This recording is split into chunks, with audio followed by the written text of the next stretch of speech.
തൃശ്ശൂർ പൂരവും പാവർട്ടി പെരുന്നാളൊക്കെ കഴിഞ്ഞ് കഴിഞ്ഞാൽ പിന്നെ വരുന്നതാണ് കൂടൽമാണിക്യ ഉത്സവം.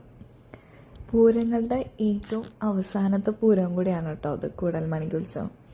അപ്പോൾ ഇന്ന് 10 ദിവസമാണ് അവരുടെ പൂരം. കൂടൽമാണിക്യം 10 ദിവസത്തെ പൂരമാണ്. അതിൽ ഇന്നാണ് വലിയ വിളക്ക്, എന്ന് വെച്ചാൽ 16-ാം തീയതി ആയ വെള്ളിയാഴ്ചയാണ് വലിയ വിളക്ക്. ഞങ്ങൾ വ്യാഴാഴ്ച രാത്രി പോയിട്ടോ. കാരണം അവിടെ ആൻറ്റിയുടെ വീടുള്ളതുകൊണ്ട് തന്നെ വെച്ചാൽ അച്ഛൻ്റെ പെങ്ങൾ ആൻറ്റിയുടെ വീട് അവിടെയാണ്, ഇരിഞ്ഞാലക്കുടയിലാണ്. അപ്പോൾ ഞങ്ങൾ അങ്ങോട്ട് പോയി.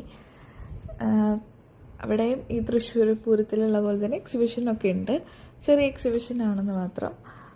പക്ഷേ പല വെറൈറ്റീസ് ഓഫ് ഈ മറ്റേ ജൈൻറ്റ് വീലൊക്കെ ചെറുതും വലുതും ഒക്കെ ഉണ്ടായിരുന്നു. ഞങ്ങൾ വലുതിൽ കയറി കേട്ടോ. സത്യം പറഞ്ഞാൽ എൻ്റെ കിളി പോയി എന്നുള്ളത് എന്താണെന്നറിയില്ല. ഇപ്പം മറ്റേ ഈ ഇതിലൊക്കെ കയറുമ്പോൾ തലക്ക് അങ്ങോട്ട് കറങ്ങുക, അറിഞ്ഞുകൂടാ എന്തുകൊണ്ടാണെന്നുള്ളത്. അങ്ങനെ ഞങ്ങൾ പോയി. ആദ്യം വീട്ടിലോട്ട്, ആൻറ്റിയുടെ വീട്ടിലോട്ട് പോയി ഫുഡൊക്കെ കഴിച്ചിട്ട് ആണ് കേട്ടോ വൈകിട്ട് അമ്പലത്തിൽ വന്നത്. ഇവിടെ വൈകുന്നേരം ആണ് പൂരം ഉള്ളത്. അതും പഞ്ചാരി മേളമൊക്കെ ആയിട്ട് നല്ല രസമാണ്. ആ കൊട്ടൊക്കെ കേൾക്കാനൊക്കെ ആയിട്ട്. അതും ഒരു എപ്പോഴാണ് തുടങ്ങുന്ന ഒരു കറക്റ്റ് ടൈം എനിക്കറിയില്ല, പക്ഷെ അവസാനിക്കുമ്പോൾ 1 മണിയൊക്കെ ആവും കേട്ടോ. അത്രയും ആൾക്കാരാണ്. ഇന്ന് വലിയ വിളക്കായതുകൊണ്ട് തന്നെ ഇന്ന് നല്ല തിരക്കുണ്ടായിരിക്കും അതിൻ്റെ ഉള്ളിൽ. അത്രയും ജനങ്ങളാണ് ഇന്ന് വരുന്നത്. ഇന്ന് നൈറ്റ് പോയില്ല, പക്ഷെ ഇന്ന് രാവിലെയാണ് ഞങ്ങൾ പോയത് കേട്ടോ. ഇന്ന് രാവിലെ അമ്പലത്തിൽ കയറിയിട്ടൊക്കെയാണ് ഞങ്ങൾ റിട്ടേൺ വീട്ടിലോട്ട് പോയത്.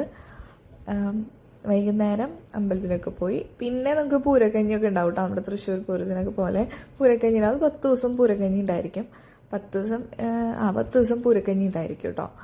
അപ്പം അങ്ങനെ ഞങ്ങൾ പഞ്ചാരി മേളൊക്കെ കണ്ടു. ഇത് ഫുള്ള് ഇങ്ങനെ കറങ്ങി വന്ന് എവിടെ നിന്നാണോ തുടങ്ങുന്നത് അവിടെ എത്തിക്കുന്നത് അവസാനിക്കുമ്പോൾ ഒരു മേളമുണ്ട്.